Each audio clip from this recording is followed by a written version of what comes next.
Leviticus 20, verse 10. If a man commits adultery with another man's wife, both the adulterer and the adulteress are to be put to death. They are to be stoned to death. Ano ang impact, ano ang talab ng ganito mga verses sa buhay ng mga Kristiyano ngayon? Ang ating pag-aaral, pinamagatan natin, stone pa more, mambato pa ng mambato. Salamat Panginoon dahil kayo ay Diyos na nagpapaliwanag sa amin. Turuan niyo kaming unawain ang paglalapat ng mga salita niyo sa aming panahon at nang kami ay lalong maging tulad ng iyong anak na si Jesus. Dalangin namin kayo ang magsalita, mangusap, mangaral, at kayo ang aming marinig. Lead us, teach us, heal us, and empower us to be like Jesus. In the name of your Son, Jesus, we pray with thanksgiving, knowing, Lord, believing that you will deal with our weaknesses and that you will strengthen and enlighten us. In the name of your Son, we pray. Amen. John 8, 3-5, ang walang kamatayang kwentong di maubus-ubusan ang turo sa atin. The Pharisees and the teachers of the law of Moses brought in a woman who had been caught in bed with a man who wasn't her husband. They made her stand in the middle of the crowd. Then they said, "Teacher, this woman was caught sleeping with a man who isn't her husband. The law of Moses teaches that a woman like this should be stoned to death. What do you say?" Merong malaking conflict dahil merong isang babaeng nahuli sa kanyang akto ng pangangalo niya. Pero may batas si Moses na ang ganitong uri ng gawain ay dapat wakasan sa kamatayan, batuhin hanggang mamatay ang babae at ang lalaki. Kaya lang this time yung babae lang ang dinala na exempt na yung lalaki. Sa paglipas ng panahon, kalahati na lang yung pinaparusahan, yung babae na lang in this very male-dominated society. The religious people take offense at the woman's sin. And the religious people have the law of Moses. They have scripture as stones to throw at the woman to kill her. Kumbaga, ang bato na pwede nilang ipamatay ay verse.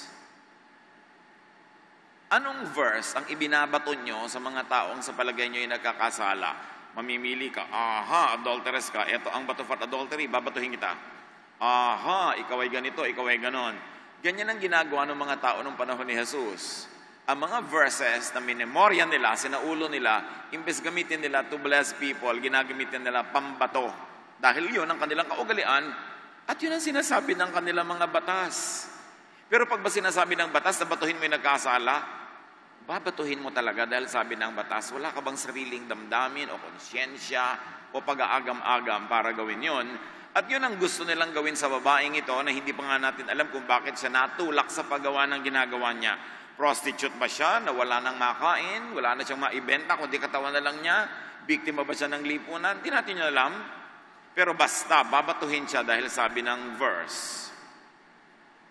An uninitiated observer might think that this society is so holy. Pagka nakita mo, babatuhin nila hanggang mamatay ang nagkakasala, napakababanal pala nila, hindi nila kayang masikmura ang kasalanan.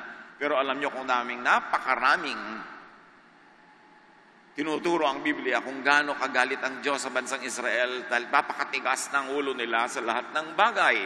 At halos lahat ng kanilang mga propeta, binato din nila at pinatay din nila, foremost among them si Jesus na ipinako pa sa krus. Hindi banal na lipunan ng mga Hudyo. Every verse in the Bible will tell you that. Hindi sila model. Pero pagka hindi mo alam at hindi mo sila kilala, parang ang babanal nila dahil ba't hindi nila masikmura ang kasalanan. Religious people use scripture as stones to judge, to warn, to kill sinners. At yon ang gusto nilang gawin nung araw na yon, tulad ng ginagawa nila halos araw-araw. Sarili nilang kababayan, kamag-anak, kapitbahay, gustong-gusto nilang batuhin using verses. At basta may verse sila, kaya ng dibdib nilang pumatay at manakit. Ano ang naging talab sa kanila ng mga verses na ito? Tumigas sa mga puso na wala ng awa naging self-righteous and judgmental. John 8:6, they asked Jesus this question because they wanted to test him and bring some charge against him. But Jesus simply bent over and started writing on the ground with his finger. Ang totoo, the real intended victim was Jesus. Kasi pag nagkabisala si Jesus ng sagot, siya naman ang babatuhin. Pag sinabi niyang, huwag niyong batuhin, therefore, sinasabi niya sa mga tao, huwag sundin ang batas, therefore, lawbreaker siya, babatuhin na rin siya. Pero pag sinabi naman niyang batuhin, ang ibabato naman sa kanya, siguro hindi physical stones, pero kutakot-takot na pamimintas at pamumula dahil sasabihin, hindi siya banal, hindi siya sumusunod sa batas, at hindi niya pinapairal ang batas. Lose situation. Kahit anong sagot ni Jesus, yes or no, talo siya. Kaya hindi mabuting pala sagot tayo sa mga tanong na yes or no. Approve po ba kayo sa ganito at ganon? Payag ka ba sa ganito at ganon? Hindi ganun kasimple ang pagsagot ng yes or no. Kasi sa kamay ng mga malisyoso, pwede nilang gamiting ipambato sa'yo agad-agad. So the people were standing on what Moses wrote, which was really the law. Sabi ng isinulat ni Moses na batas, dapat yan ay patayin.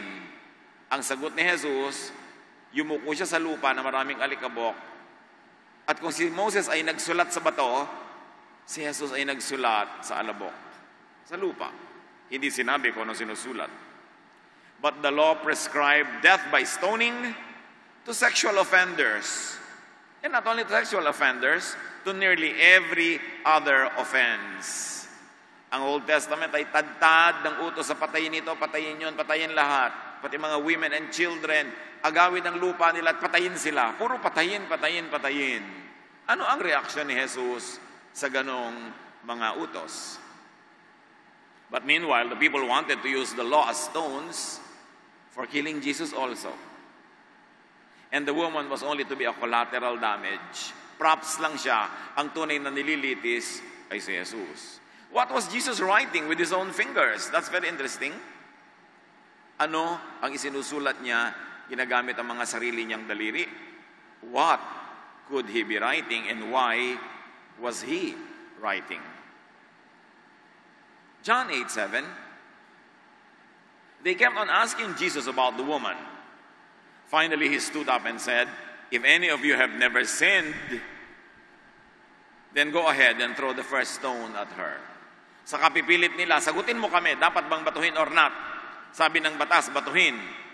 So sabi ni Jesus, sino sa inyo ang hindi nagkasala, yun ang bumato. Bakit? Kasi kung may kasalanan din kayo, ang ibang yung kapitbahay makakaalala at makakaproduce din ng ibang verses na gagawin nilang bato na sa inyo naman ibabato. Pag gumamit ka ng verse pambato sa iba, gagamitan ka rin ng verse pambato sa iyo. So Jesus set the condition for the right to stone a sinner. And what was that condition? Sinlessness. Dapat wala ka ni kaprasong kasalanan para ka mambato. Kasi pag gumamit ka ng verse pambato sa iba, tapos ikaw pala may binebreak din na verse, ikaw naman ang babatuhin ng iba, magbabatohan kayong lahat hanggang maubos kayo. Para ka mambato, dapat merong kang moral perfection. Tama naman ang sagot ni Jesus. Hindi niya sinagot ng yes or no kasi patibong yung tanong na yun eh. Sabi lang niya, sige, ang entitled bumato ay yun lang, hindi candidate na mabato din. Pero oras na nang bato ka, ihanda mo sarili mo na mabato din ang iba. Batuhan kayo lahat. Here, Jesus did a very important theological step. Jesus interpreted, modified, limited the application of Scripture.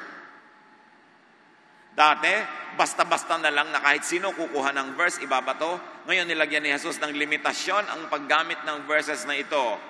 Qualified ka lang bumato kung candidate ka na hindi mabato dahil perfect ka.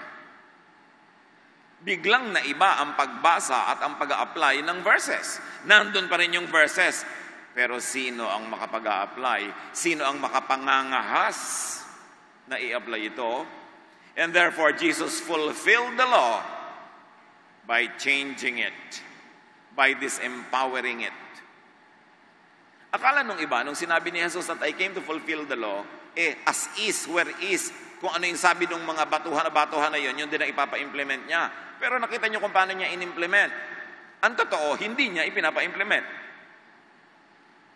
Not by changing the law literally, but by changing the rules as who could implement those laws. And nobody could. It's as good as defanging the law. Para na rin yung binura at tinanggal kasi wala naman palang pwedeng mag-implement noon. Matthew 5:17 and 20. Do not think that I have come to abolish the law or the prophets. I have not come to abolish them, but to fulfill them. And this is wrongly read by people as, ayan, lahat ng bawal noon, pinagbabawal pa rin ni Jesus. Lahat ng kahigpitan noon, pinagbabawal pa rin niya. Pero ang totoo, ang pinagbawalan niya ay yung mga taong gustong mag-implement ng mga batas na yon. So dalawa lang naman yan eh. Sige, implement mo yung batas o kaya ikaw, disqualified mag-implement. Ang ending pareho, hindi na i-implement ang ganung mga kalupitan at ganung mga pagmamalupit. Verse 20, for I tell you that unless your righteousness surpasses that of the Pharisees and the teachers of the law, you will certainly not enter the kingdom of heaven. Maraming mga Kristiyano gustong-gusto mag-quote ng mga verses na may nakalista kung sino ang dinidisqualify na pumasok sa langit.